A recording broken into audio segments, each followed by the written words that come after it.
Hey guys, so this topic is something that I am super passionate about because I truly feel like it'll be such a level up for your business and make you a really highly sought after lash artist.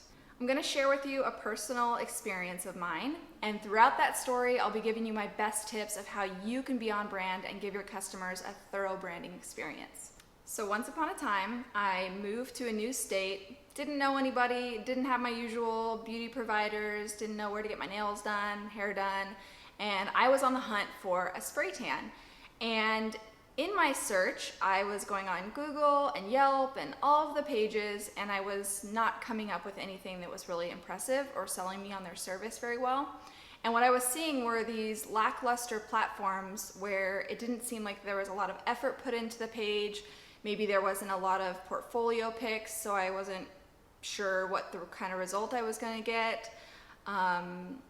I wasn't seeing what the space was like. I wasn't seeing who the service provider was. And so, especially for a service like a spray tan, I was going to be naked. I felt kind of vulnerable just choosing one and showing up and not knowing what to expect at all. But luckily, now this is pure luck, I had a great referral from a friend. So tip number one is to make sure that you are very reachable and well advertised so that people can actually find you in your area. Make sure that you're on all platforms, and if you're not sure how to use them, just YouTube it. I'm sure there's YouTube videos out there that will help you through Yelp and Google and Instagram and all of the things. You basically want to walk yourself through the process as if you are someone looking for you. Would they be able to find you? Would they quickly know that you're there and what you do?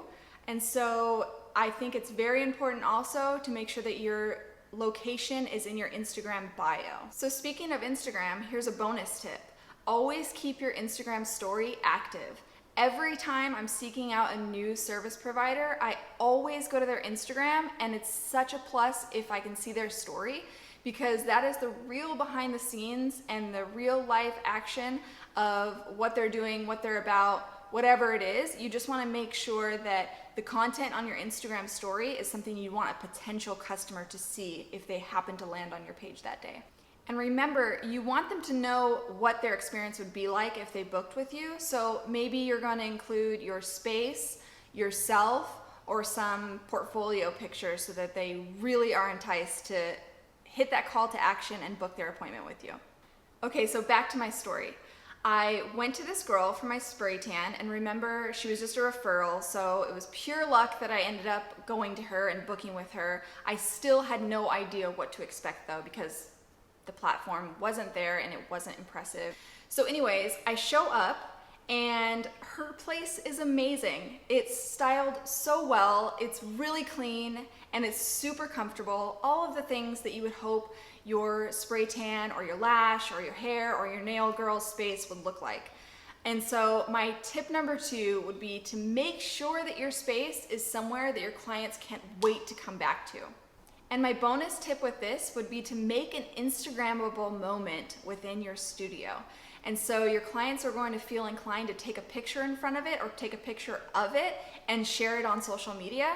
That is free advertisement and the best kind. A real referral, a real life person in your space telling others that they went there and that they loved their experience. All right, so I love the space, but the best part was I fell in love with this girl who did my spray tan. She was not only super talented, but she let me know how talented she was. We talked in our initial appointment, and she told me why she does the things that she's doing, maybe how she used to do it versus what she's doing now, where she learned that. She just basically let me know that she was educated, that she was passionate about her craft, and I felt like I was really being cared for while I was in her space. Not only did I feel like I was being really cared for in this service, I truly felt like every dollar was so worth it because she was giving me so much information, such a great result, and I walked out of there thinking, this girl is the best. And so sometimes that means spelling it out for your customers and letting them know why you are so valuable. Now, everybody wants to have the best girl, right? If you ever ask for a recommendation for a hairstylist, everyone wants to chime in and say, I've got the best girl, go to my girl. So sometimes in order to be that best girl for your customers, you have to tell them what it is that makes you so great. And so really take advantage of that initial service with them and let them know how educated you are, how passionate you are, and why you're doing the things that you're doing compared to maybe so-and-so down the street who you know doesn't do all those things to go above and beyond for their customers. Now, think about why someone would shop at a mom and pop shop versus a big corporation. It's because they want to support the owner. They have a connection to them one way or another. Maybe they've gotten to know them and they truly want to give them their support and show them that they keep coming back for more. And so with what we do as lash artists or whatever service that you provide, we have a unique opportunity to build these connections with our customers and not only have them craving our result, but our friendships with them too. So I told this girl how much I loved meeting her, how much I loved my experience, and how much I loved her space. I think it was a lot of purple. It was something very distinct, but it was certainly her vibe. Like, her space matched her really well. And so I felt like I had a really strongly branded experience with her. However, remember, I couldn't find her on social media, and there was just a lack of fluidity there with the experience. And so my next tip would be to make sure that your space matches your social platforms. That is such a huge part in making sure that you have a full branded experience and that it's fluid from start to finish. Now, here's what I mean by that. Now, this is huge. You want to make posts that match your aesthetic. This is such a part of a full branding experience. I can't tell you how cool it would have been if I had gotten a really strong gauge of this girl's vibe and then walked into her studio and felt like I walked into her Instagram feed.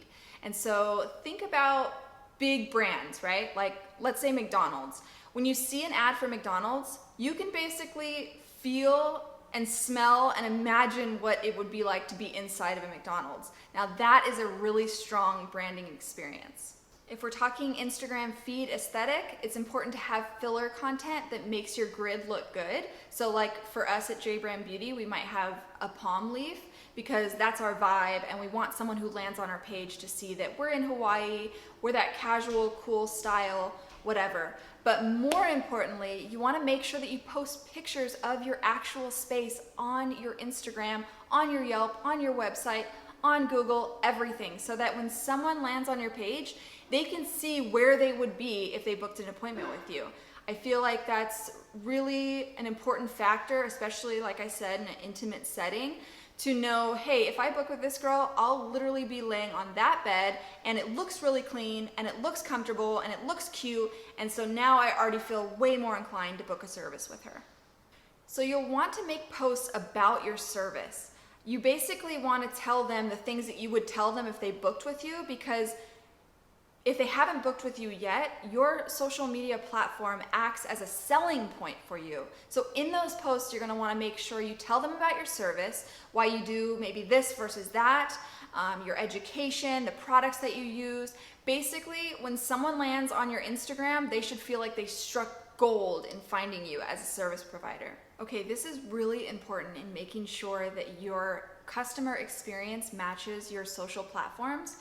You need to be posting pictures of you. I highly recommend that, because if we're talking about a customer's experience, they're literally gonna meet you. They're going to interact with you, or maybe your team, or whatever it is. But you, again, wanna let them know if they book with you, who they will be meeting, what their experience will be like. And so this is a great opportunity to let people know what you're about, what your education is, what your passion is. Let them like you and see what there is to like about you. And maybe you can even give freebies and recommendations, all of these things that are more of a give, so that they feel inclined to give back to you once they've been following you for a while and really feel a connection with you. Now, needless to say, when I left this appointment, I was stoked. First of all, my result was way better than anything I had experienced before, but I was like on such a high after meeting this girl that I wanted to get in the car and immediately call my friend or my mom and tell them about my experience and why I loved it so much. Word of mouth alert, right? So my last tip would be to remember that the experience of your business does not end when your customer walks out the door.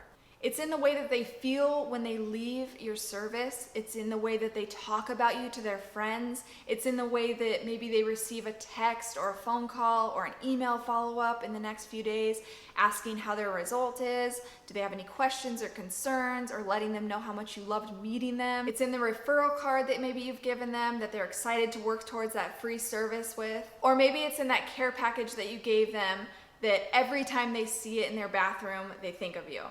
You basically just want to remember that if you're leaving a strong impression, whether that's something tangible and physical or just the memory that they'll have of you, that will be fluid throughout the entire branding experience so that it leaves them wanting to come back for more, and more importantly, telling everybody about their experience with you. You guys, I'm sure I'm not the only one that has experienced this with a company or a brand or a business and has experienced the complete opposite.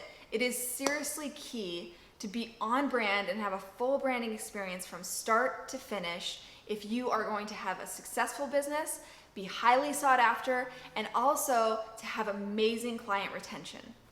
Thanks guys for watching.